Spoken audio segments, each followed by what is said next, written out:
do Bandeira Quadriculada, vocês estão se perguntando, cadê o André? Bem, ele não está bem e nós hoje, eu e o Fernando, eu, César Augusto e Fernando Botolazzo, vamos apresentar o programa. Não se assustem, até porque nós estamos aqui só para informá-los e não para fazer entretenimento. Bem, boa noite, Fernando, e qual é o seu destaque de hoje? Boa noite, César. Boa noite aos amigos do Bandeira Quadriculada. Eu acho que o grande destaque de hoje aliás, da semana, foi a questão do Alonso na Fórmula Indy, né? Como ele se adaptou bem, como ele está eufórico por disputar as 500 milhas.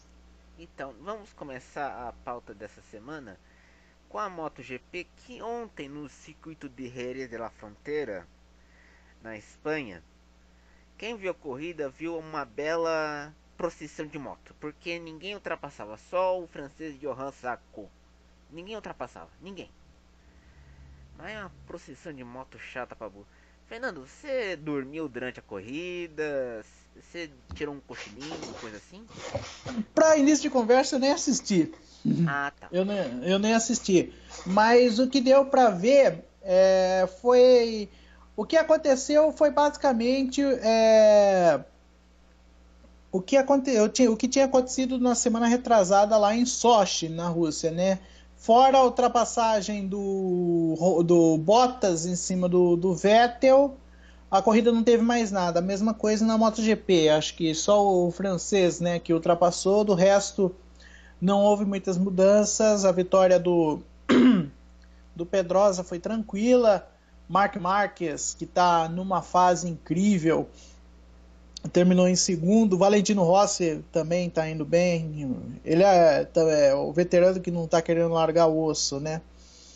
Mas é isso. A corrida foi bem atípica da MotoGP, né? Foi bem atípico acontecer um negócio. Não, e também tem um detalhe, a MotoGP, ela sempre nessas corridas acontecem vários tombos, quedas. Nessa corrida da MotoGP, teve acho que duas quedas. Uma queda envolvendo o Carl Crutchlow e o Iannone, e uma outra queda quase, eu não vou lembrar quem é o piloto. Mas durante a corrida foi uma procissão bonita. E temos que lembrar que é a primeira vez, acho que no GP da Espanha, que um trio espanhol, estamos falando do Dani Pedrosa, Marc Marques e a Ducati do Jorge Lorenzo, todos estavam no pódio. Isso facilitou a alegria do rei Juan Carlos, que pôde cumprimentar todo mundo, dizer que a Espanha é linda e não tem nenhum venezuelano para dizer por que não te calhas. Até porque o cidadão em questão já não habita mais no mundo dos vivos, né? Exatamente. Hugo Chávez. Uhum. Mas é uma corrida bem atípica mesmo da MotoGP. Não acontecer esse tipo de coisas, né? Vamos agora esperar, né? A próxima rodada. Algo me diz que o Marc Marques pode faturar o título esse ano se não tiver muita nuances. Muitos problemas, concordo com você. Mas mudando de pato para ganso, nós temos também a Fórmula Indy, que está em Indianápolis fazendo seu mês de preparação de testes. E o Alonso foi testar em Indianápolis o carro da Andretti representando a McLaren. E nisso se descobre que ele atropelou duas aves. Duas pequenas aves estavam na trajetória dele e ele atropelou. E não aconteceu nada com o carro. Que maravilha isso. Você acha que o PETA e os protetores dos animais vão protestar diante desta novidade de ter duas aves sendo abatidas por um piloto? Ah, eu vou ser bem sincero, viu? Acho que esse tipo de coisa acho que só acontece na Austrália, né? Na Austrália tem De, aquelas velhinhas que fazem protesto porque Albert Park está sediando a Fórmula 1. só que é uma coisa de 20 anos, né? As velhinhas não saem de lá desde. As velhinhas não saem de lá desde 96. Quando a Fórmula 1 passou a ser disputado lá, né? Exatamente. Então, É que Indianápolis é complicado. Eu lembro de uma situação, que acho que você deve lembrar, foi em 98, que um cachorro, né, apareceu lá nas 500 milhas. Estava chovendo, né? No domingo, estava esperando a chuva passar e aí nisso aconteceu, né? O cachorro deu uma volta, tentaram, mas não tinha nenhum carro. A situação dos pássaros é sujeito a isso, né, César? É sujeito a esse negócio aí de pássaros. E o bom é que não superaquecer o carro, porque tem esse problema, né? Tanto aviões acontece isso, mas o carro não sofreu nada, tanto que ele fez até voltas boas, né? O Alonso. Exatamente. E também tem outro detalhe. Acontece mais no Canadá também, quando tem aquelas marmotas que passam pela pista. Já no Gilles Villeneuve, no Canadá, Montreal. Montreal, que passa aquela marmota bonita, vai lá, dá um tchauzinho pra câmera, dá uma passadinha lá. Aí, seja que Deus quiser, vamos dizer, coitada lá da marmota e outros bichos debaixo da terra. Mas o Alonso na Indy, ele tá correndo bem, fez bem os testes, mas será que, vamos dizer assim, ele vai sair da Fórmula 1 e encarar os ovais dos Estados Unidos, Fernando? Olha, a possibilidade é grande, viu? Ele já deu mostras que ele está insatisfeito com a McLaren. É o pior início de temporada da carreira dele. Nem quando ele estreou na Fórmula 1 pela Minardi, ele teve um desempenho assim. Nas 4 primeiras corridas ele ter abandonado. O que eu acho que onde ele chegou mais perto disso, se não foi no ano passado, foi no ano retrasado, uma coisa assim, 2015. Mas na carreira mesmo, esse foi o pior início de temporada dele. Agora, é igual eu tinha falado no programa anterior, a McLaren deveria usar a Indy, assim como a Honda, usar como laboratório, né? Onde estão errando, onde que a Honda dos Estados Unidos está acertando, porque tem essa diferença, né? Entre na Fórmula Indy, quem desenvolve os motores não é a fábrica japonesa, é a fábrica americana, né? É a Honda Exatamente, é a, é a Hon- filial americana que desenvolve os motores. né? E enquanto que a matriz japonesa, ela é que fornece para a Fórmula 1, é que desenvolve para a Fórmula 1. Eu acho que é ali é que deveria ver onde é que está acertando, onde é que está errando, o que, que tem que fazer, é, onde é que foi que eu errei aqui. E Foi, também tem um detalhe, a Sauber anunciou que vai usar motores Honda no ano que vem. E nisso, hum, hum, meu Deus, coitada da Sauber. vai acabar com a parceria de longa data com a Ferrari. Vai. Você vai. Não tô reclamando, não tô reclamando.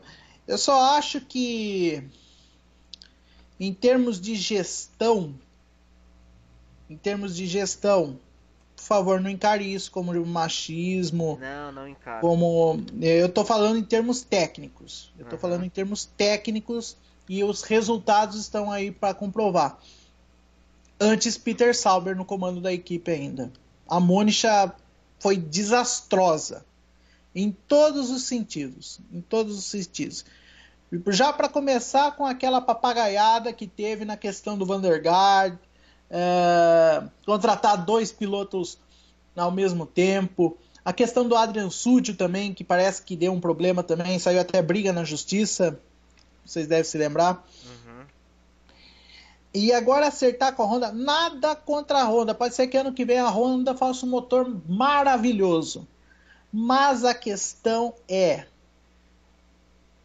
vale a pena? Acho que Vai não. valer a pena? E não é questão de machismo também, mas é que acho que a Muniz é mais administradora de empresa do que vamos dizer assim, gerente de uma equipe de Fórmula 1. Porque quando você é gerente de Fórmula 1, você tem que ter uma noção de motor, conversar com o engenheiro, para conversar com a fornecedora, para falar do motor, tal. E a gente vai tentando na medida do possível afinar o piano. E isso prejudica também muito a corrida também. Então, assim dizer, temos que avisar vocês, meus caros colegas do Bandeira Quadriculada, que o André já está conosco e vai entrar e aí eu já vou introduzir ele para vocês e ele vai conversar com vocês. Pera aí. Pode continuar, Fernando. Então, a questão da Honda, a questão da Sauber, pode ser que ano que vem faça um motor excelente? Pode, claro. Mas eu acho que, a não ser que tenha conversado com ambas as partes, tenha conversado com a Ferrari, tal coisa, eu acho que a Sauber tem que primeiro arrumar a casa. Mas está com novos administradores, agora é um grupo sueco. Sim, sim, claro. Agora a Sauber, vamos dizer assim, é uma equipe de capital sueca, os donos são suecos, é um fundo de investidor sueco. Tem que mexer primeiro a parte de dentro, a parte dos engenheiros, mexer no carro, porque mas agora nós estamos com o carro novo, não adianta, o carro está andando nas últimas posições esse ano, está andando nas últimas posições. Se a Sauber quiser mesmo dar um salto de qualidade, tudo, tem que começar mexendo, mudando o esquema de dentro, não mexendo na questão do motor. Não mexendo na... Aqui mudar a estrutura, vamos dizer assim, estrutura administrativa também. Mas pensar, ela ficou emburrada porque a Williams divulgou a foto do carro dela antes dela. E ela ficou, não, porque eu tenho que mostrar o meu carro primeiro. Tá, o carro foi E diferente. Que a Sauber teve a fase da BMW que durou de 2006 até 2008 e não se aproveitou nada dessa fase. Devia ter aproveitado. Mas a equipe não era bem Sauber, era a equipe de fábrica da BMW. Então o que o Peter Sauber estava fazendo junto com o Mario Tyson lá? Tava de enfeite? E não é só isso, o Mario Tyson era que cuidava dos motores, da engenharia, enquanto o Peter Sauber cuidava dos pilotos também. Não, eu não Vamos, sei, eu acho que tem que vamos chamar parar com essa... o gaiteiro, como diz Edgar Melo Filho? Manda aí um abraço pro gaiteiro aí. Tá certo. O nosso próximo assunto é... Eu tenho que avisar vocês, ouvintes, do nosso podcast, o André não vai entrar hoje. Ele até mandou uma mensagem pra gente agora, há poucos minutos, quando o Fernando tava falando. Era porque tava com um problema na internet. Então ele não vai entrar hoje. Na semana que vem, se tudo der certo, o André vai estar aqui com a gente. A gente falando na pauta dessa semana, é a questão da volta da Brabham. A Brabham pode voltar por meio de investidores americanos, junto com o David Brabham, mas comprando a Force India, cujo o dono, qual é o dono da Force? Vijay Mallya. Vijay Mallya está sofrendo processo judicial na Índia. Fernando, Desde 2010. Desde 2010, está morando em Londres por exílio, só que não deu certo. Agora ele está fazendo processo judicial, estão querendo liquidar seus bens, e um dos bens que estão querendo liquidar é a Force India. Fernando, você deseja ter a volta da Brabham nas pistas da Fórmula 1? Brabham, não, o nome fala por si só, né? Começando lá de trás com o lendário Sir Jack Brabham, né? O finado Sir Jack Brabham. Foi o primeiro e, por enquanto, o único campeão da Fórmula 1 a ser campeão como piloto e, ao mesmo tempo, dono de equipe, né? Até o único... Tanto que em 67 ele permitiu que o segundo piloto dele, que era o Dennis Hulme, fosse campeão naquela temporada.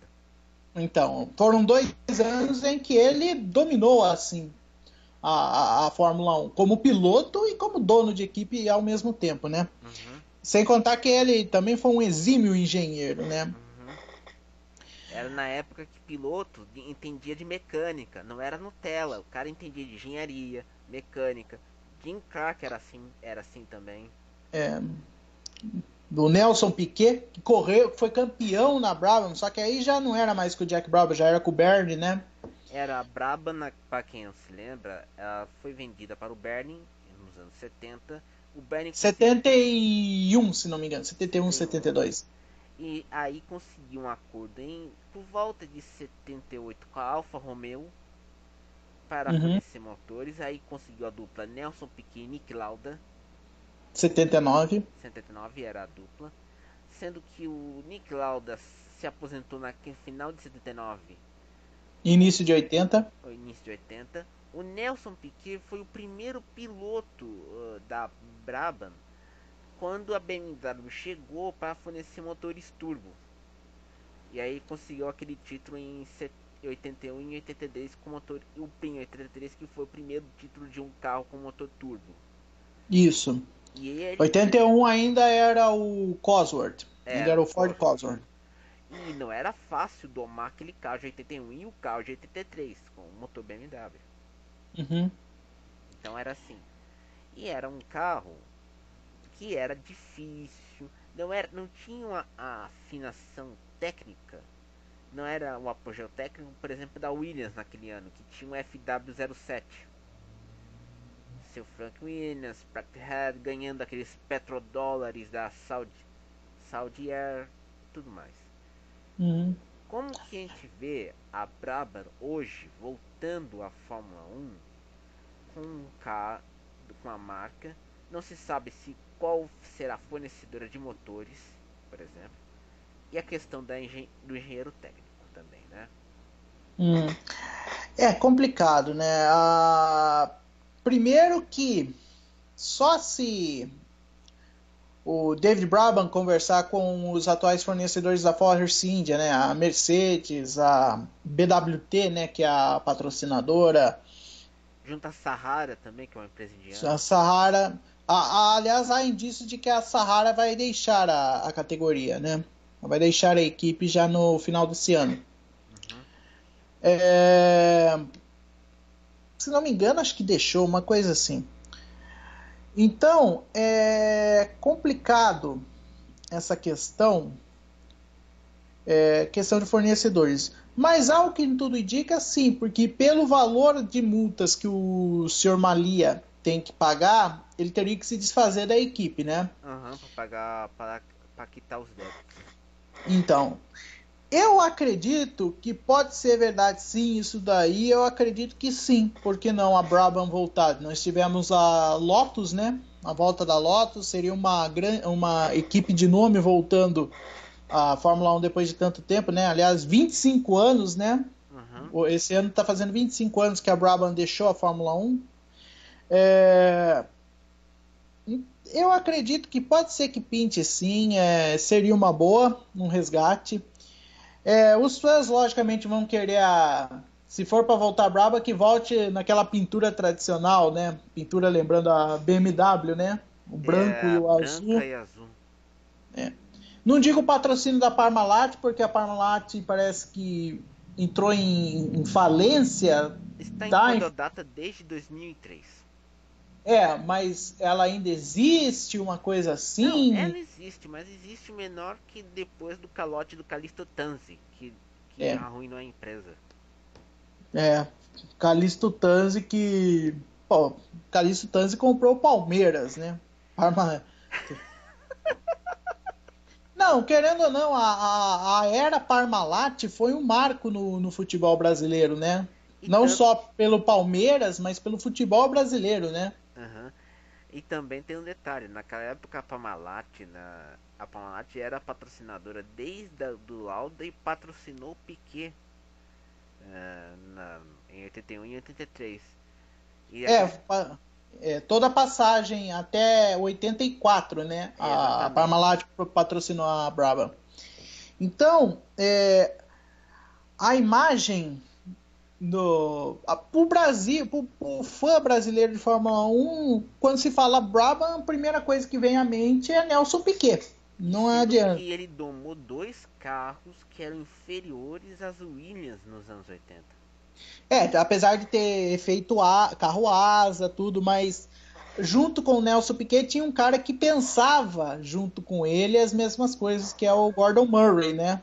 Gordon Murray, é verdade. Para mim, para mim foi uma das maiores duplas, engenheiro-piloto, que também era engenheiro, que fizeram coisas absurdas, né? Os caras reintroduziram o reabastecimento na Fórmula 1, com segurança, não digo mínima, mas não é aquela segurança que nós temos nos dias de hoje, né? Então, seria legal ver a Brabham. Só que não espere, gente, que a Brabham vai lá na frente. Mas seria legal ver. Eu queria ver de novo a Brabham. E a gente tem que também pensar que a Brabham fez bons carros e foi capaz de fazer muito bom trabalho e deixar um legado para a Fórmula 1. Outro assunto que temos que comentar também é que a Indy está celebrando os 20 anos, as 20 temporadas de carreira de Tony Kanaan e Hélio Castro Neves.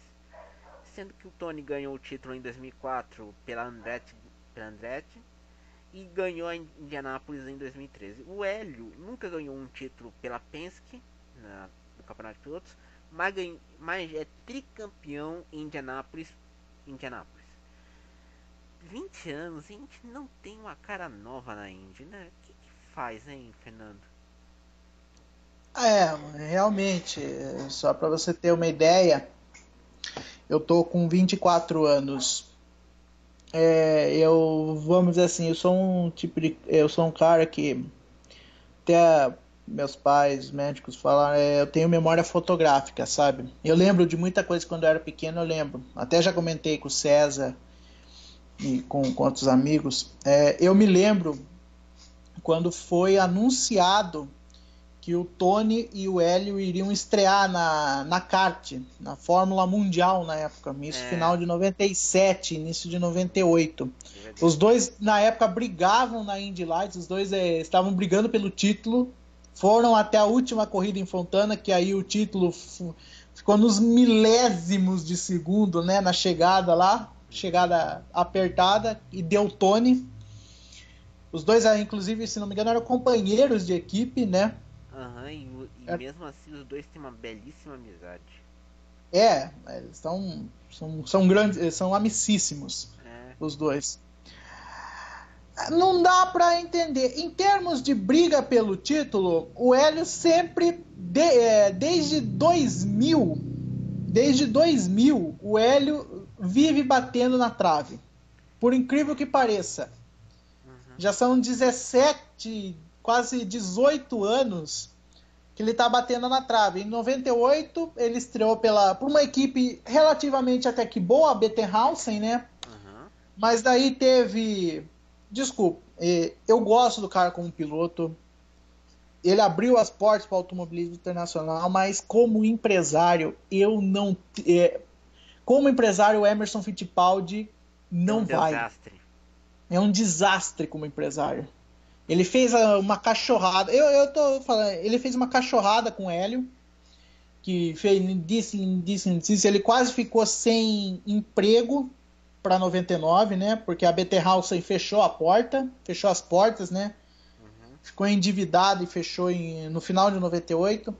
Aí eu não lembro parece que o Dario Franchitti que criou uma amizade com o Tony, com o Hélio, que não sei, se vocês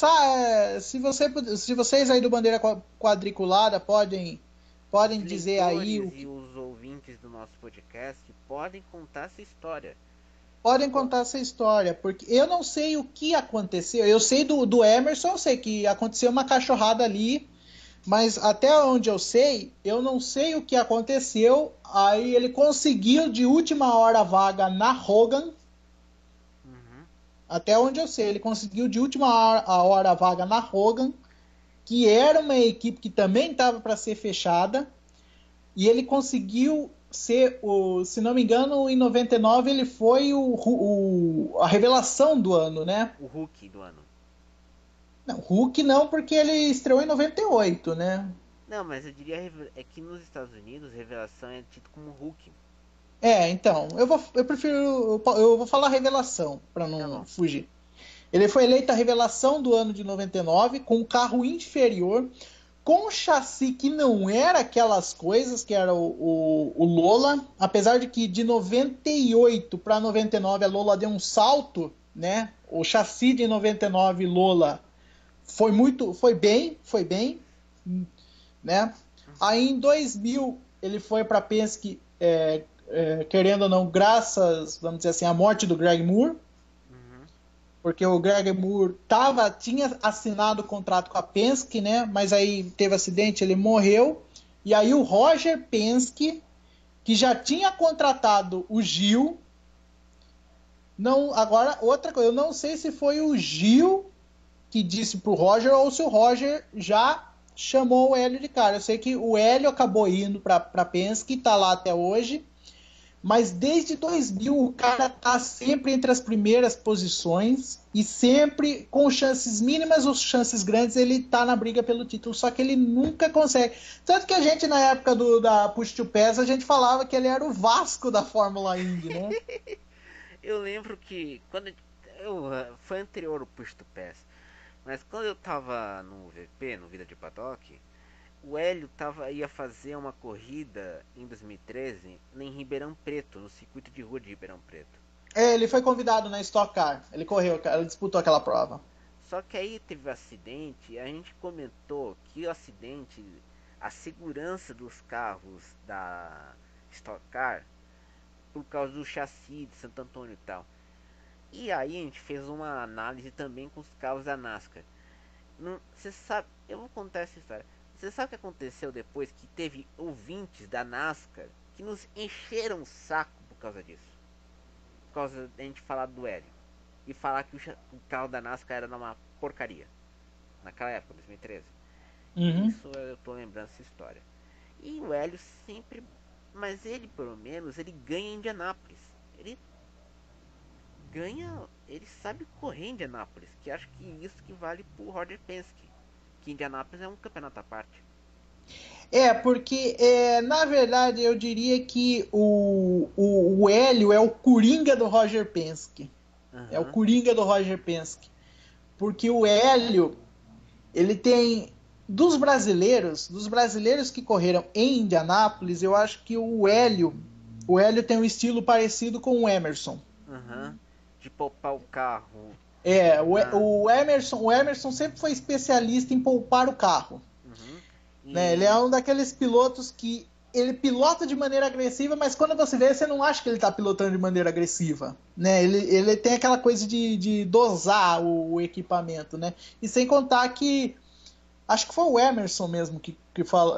Não lembro quem. O Rick Mears falou pro Emerson e o Emerson espalhou, né? Que não é você que ganha em Indianápolis, né? É É a a pista pista que que chama você para você ganhar, ganha. né? É a pista que escolhe quem vai ganhar, né? E Aham. o Hélio tem essa sorte, é um dos maiores ganhadores de Indianápolis, né? Tá tentando ainda se igualar a AJ Foyt, ao Anser Pai, né? Não, a Onça Ao Sênior. Rick E Mears. sendo que nessa época a Onça Sênior, AJ Ford e Rick Mears ganhavam Indianápolis porque era a única corrida de monoposto nos Estados Unidos antes de ter a Fórmula Indy 79. Isso, antes de ter.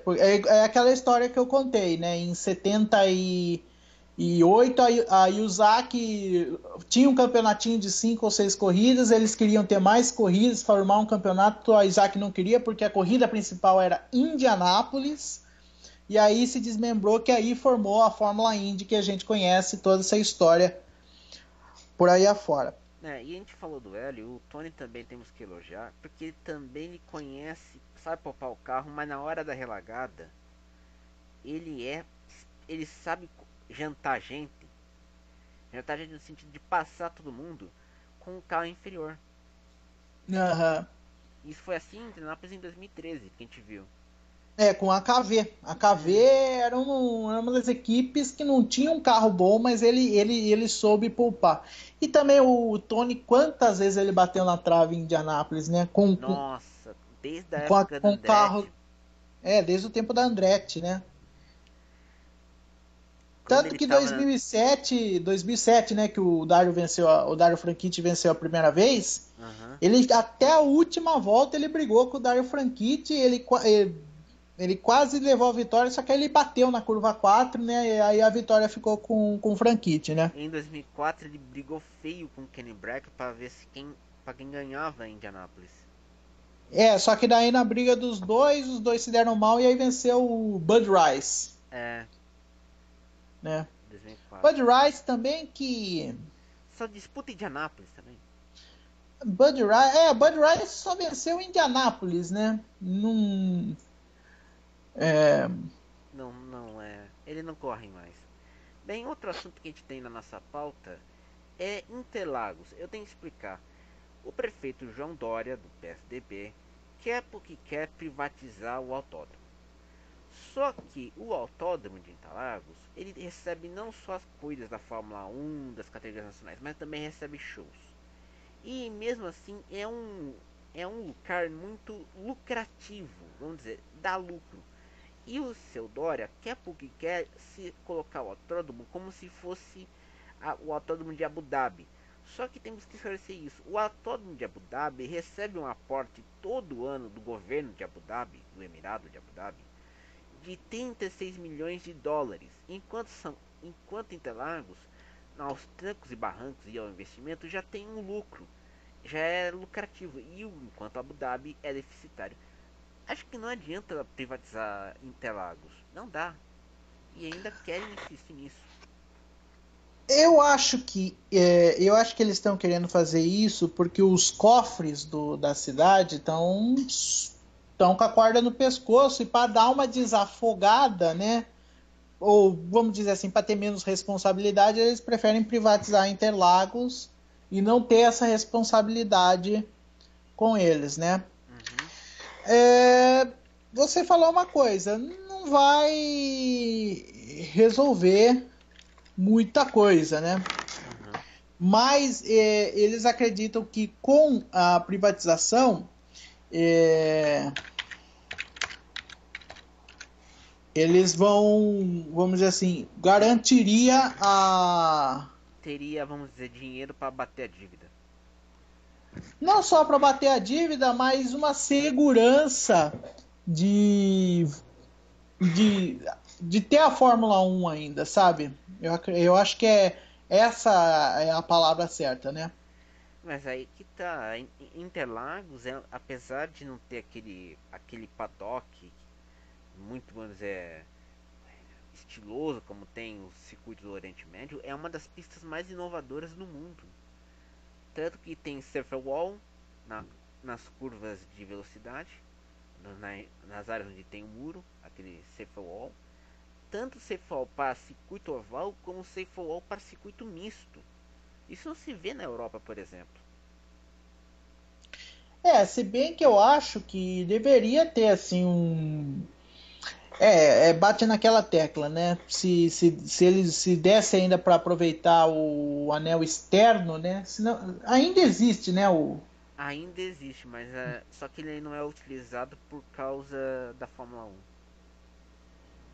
Nada a ver. Tem aquelas arquibancadas lá São boas. são, são desmontáveis, Dá pra você né? montar um anel externo. Dá pra você montar um Não, externo. dá para o anel externo dá para aproveitar, entendeu? Entendi, entendi. Mas aí entra naquela questão de anos atrás, quando a Erundina fez lá, aí fez um projeto, a FIA não aprovou, aí o Senna entrou no meio, Cena sabe? que garantiu a reforma de Interlagos pra tirar Interlagos, tirar Jacarepaguá da Na Fórmula 1. verdade, vamos sério, né? Quem colocou Interlagos de volta na Fórmula 1 foi o Senna. Pra correr em A casa. influência do Senna. Para É, correr em casa, entendeu? E aí, tanto até que muita gente não sabe, mas a Erundina saiu da prefeitura de São Paulo bombardeada por causa do autódromo, que foi um escândalo, né? Na Foi prefeitura de porque São Paulo gastou foi, muito dinheiro para reformar o autódromo. na verdade, superfaturou, né? Que ela Exatamente. saiu por causa disso, ela superfaturou o autódromo. E sendo que ela já E foi muito inocentada de cara, e os pilotos antigos criticaram muito, né? porque tirou, porque Interlagos era um circuito de 7 quilômetros, a parte mista. Quando, Aham. quando entrou o Senna, a parte mista reduziu-se para 4 quilômetros. Uhum.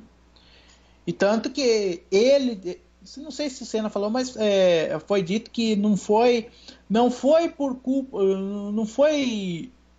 não era a intenção acabar com aquele traçado, mas foi a exigência da FIA por causa que era o padrão. Uma pista de quase 8 quilômetros Não era acima dos padrões que a FIA queria, né? era. Acho que a única pista acima de 8 quilômetros que ainda existe é Sochi e Spa-Francorchamps. Porque se você sabe que são 8 quilômetros, porque tem Na 5 verdade, Sochi tem Ah, tem é quase verdade. 6 quilômetros. Chega, é Spa, que chega perto é Spa, que É tem espaço 7.004 mesmo. 7 7.004 metros. quilômetros e é uma pista que é formada por estradas na cidade, perto da cidade de Francorchamps. Uhum. Vamos dizer, pra mim é um crime mexer em Spa. Pra Spa mim é não um se crime. deve mexer nem ferrando.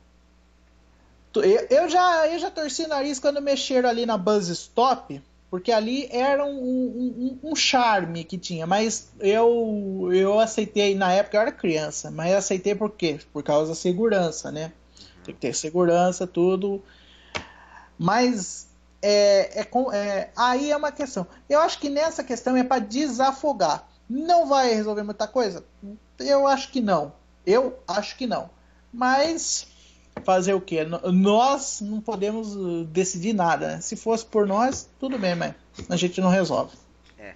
O último assunto do nosso programa de hoje são os comentaristas de TV. Esse assunto foi sugerido pelo André diante do fato que ainda não se tem uma renovação dos quadros de comentaristas de Fórmula 1 e de automobilismo. Por exemplo, o Reginaldo renovou o contrato por mais 6 anos, Reginaldo Leme da Globo. O Lito está na Sport TV, o Lito já está há mais tempo. E ainda por cima não se tem uma renovação de, vamos dizer, jornalistas, comentaristas na TV.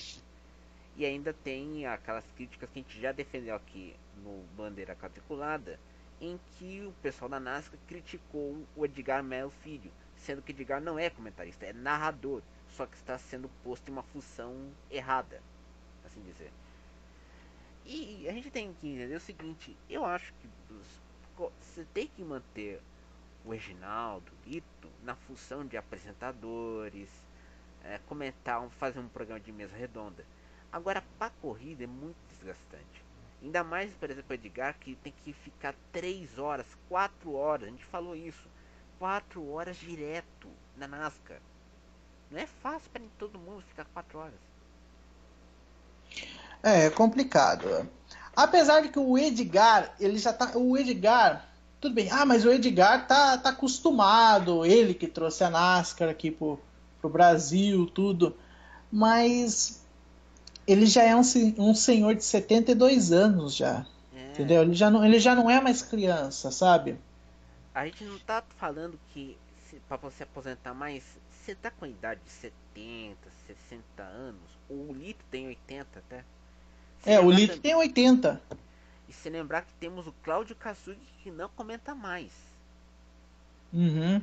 O Cláudio Claudio Karsug já tá com uns 90 já, né? já escreve até hoje sobre Fórmula 1. Uhum. E é complicado, porque não é só a questão de você estar lá no estúdio, na emissora, por longas horas. Você também tem a questão dos repórteres, aí eu falo, eu conheço a Bandeirantes e a Band News FM, o Ico, o Luiz Fernando Ramos, que é o repórter, teve que se aposentar da função de repórter para colocar a Juliana Cesaroli, porque não estava aguentando mais a rotina de 20 anos de viagem. Você pensa que aquele glamour, você ir lá no Japão, você ir lá em Abu Dhabi, ir para Bélgica. Não é fácil você ter que ir lá, fazer traslado, pegar o avião. Às vezes tem que pegar a classe econômica porque não dá para comprar o dinheiro para ter, principalmente no Japão. Não é fácil. Você tem que e ainda mais para nós dois, incluindo também o André, a gente tem que ficar acordado de madrugada quando tem GP na região da Ásia Pacífico para ver o GP, para depois comentar aqui para vocês. Não é fácil também. É que a gente faz porque a gente gosta. É. Né? A gente gosta daquilo que a gente faz. Muita gente, inclusive na minha família, fala, eu não sei porque, como você aguenta acordar de madrugada para assistir um carro rodando em círculo, sabe? Gente de fora não entende. Não, A e pessoa não é só que você não. é de Aqui em fora casa não, também. mas a gente gosta, entendeu? Não é só você não. Aqui em casa todo mundo se Né? pergunta quando eu vou dormir cedo. Eu vou dormir meia-noite. Você vê que é cedo, né? Pra ver corrida, pra acordar cedo de manhã, 8 da manhã, pra arrumar o computador pra ver a corrida.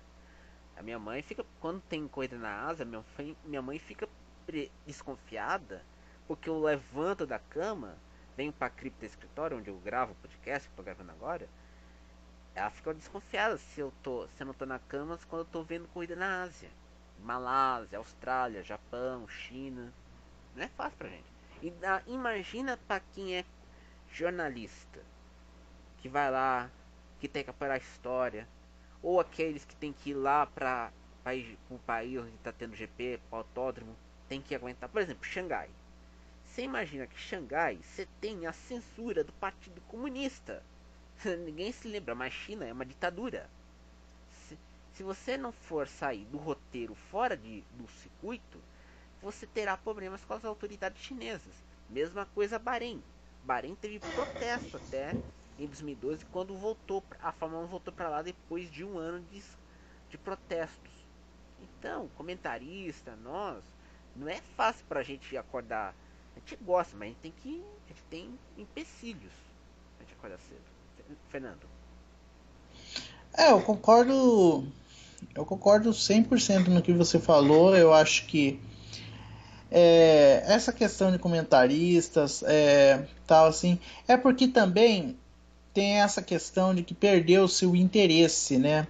Por causa dos resultados negativos, principalmente do automobilismo brasileiro, né? Os representantes brasileiros, que a gente até entende, assim, entende não, tá acostumado, realmente, porque não apareceu mais, né? Muita gente também parou de acompanhar. Porque depois que o Senna morreu, perdeu a graça, tudo. Resultados não vieram, né? E perdeu-se um pouco do interesse e não houve essa renovação. Quem gosta mesmo ir lá, né? E aí tem essa defasagem, né? Mas não desmerecendo de maneira nenhuma o trabalho dos Tulito, que do Lito, do Reginaldo, acho que dos que nós falamos aí é, sem contar é também o o Odinei Ico, Edson, o e depois Alessandral. veio o Odinei Edson, que antigamente era futebol só, né? Depois que ele veio para Fórmula 1, se eu não estou enganado, né? Aham, era. É. E olha, não é só a gente, nós dois, que estão, e o André, que também é um cara que a gente passa o perrengue, mas também a gente tem que analisar que tem também uma comunidade de gente, isso eu falo por mim, no Twitter, que vai acompanhar, acorda cedo para ver corrida, mesmo não tendo brasileiro no pódio, sabe? O cara vai lá, acorda cedo, tem gente que acorda cedo pra ver treino, pra depois pra comentar. Não é só isso. Só pega um exemplo meu. A primeira corrida que eu assisti foi Mônaco 96. Sem lembrar O que. Brasil tava no jejum, né? Então, Sem lembrar também quando você era pequeno, tinha 7 anos em 95. A gente queria ver corrida em Surfers Paradise, na Austrália, onde é hoje Gold Coast. Então, a gente queria ver aquelas corridas, a gente ficava, falava pra nossa mãe dar um jeito pra gente ver. Você pensa que é fácil pra nós? Então, aliás, estão falando que tem que se renovar os comentaristas de rádio e TV de Fórmula 1. Mas quem que vai fazer esse trabalho afinco, se dedicar? Não só fazer para ir pro México, ir pra China. Não. Entender do assunto mesmo, entender de carro, entender de mecânica, saber explicar os detalhes técnicos, saber explicar a estratégia. Quem que vai fazer isso? Boa Então, pergunta. Então, em vez do, vamos dizer, o fã da Sport TV ficar enchendo o saco do Lito no Twitter, por causa de. Porque o Lito fala alguma coisa atravessada e vocês ficam enchendo o saco, ou o pessoal da NASCAR fica torrando a paciência do Edgar Melo Filho, porque o Edgar faz piadinha com o nome do Kyle Busch, vamos parar de ficar tomar vergonha na cara e olhar pro próprio umbigo e resolver o problema? É dose, a gente tem que alterar isso. Então, Fernando, seu destaque nesse programa de hoje do Bandeira Quadriculada? O destaque final é esperar. Eu esperar, eu nem vou continuar mais nesse assunto de comentaristas. Vamos esperar o que tem. Essa semana tem a corrida, tem o Grande Prêmio da Espanha. Para mim, vai ser o início de fato da temporada europeia. Que a partir daí nós vamos ver quem é que tem mais bala na agulha para essa temporada. Então tá bom. A gente se despede aqui de vocês, ouvintes do Bandeira Quadriculada. Semana que vem a gente vai voltar com o André. Se não tiver problema de alergia e de internet, a gente volta com o André apresentando. E espero uma boa semana a todos. E até mais.